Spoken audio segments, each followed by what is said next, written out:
As a Pakistani میں بڑی امیدیں تھیں میری کورٹ سے، لیکن ایک نیا بینچ تشکیل دیا جائے گا، پھر دوبارہ جو ہے آرگیومنٹس دیے جائیں گے۔ دوبارہ آرگیومنٹس دینے کے لیے ہے کیا؟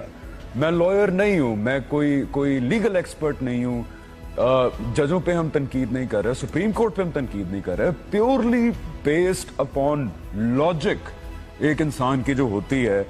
جب نواز شریف اینڈ فیملی نے ایکسپٹ کر لیا کہ اپارٹمنٹ ارلی 90s میں لیے گئے تھے، منی ٹریل وہ خود کہہ رہے ہیں کہ وہ جسٹیفائی نہیں کر سکتے، منی ٹریل بینکوں کے ریکارڈز وہ پرووائڈ نہیں کر سکتے۔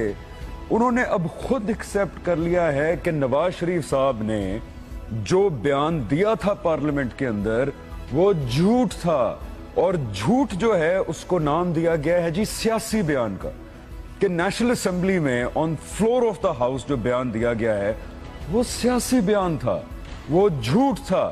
وکیل جو گورنمنٹ کے ہیں وہ کہہ رہے ہیں کہ ہم آپ کو ڈاکیومنٹس نہیں پرووائڈ کر سکتے۔ تو مریم نواز بھی اب ڈیپینڈنٹ نہیں، بینیفیشری ہے، پیچھے اب کیا رہتا ہے؟ اگر پاناما کو آپ سائڈ پہ کر دیں تو کیا یہ بات انف نہیں ہے وزیر اعظم کو نائل کرنے کے لیے کہ on floor of the house انہوں نے جھوٹ بولا پوری قوم کے ساتھ، جس کو اب ٹرم دی جا رہی ہے سیاسی بیان؟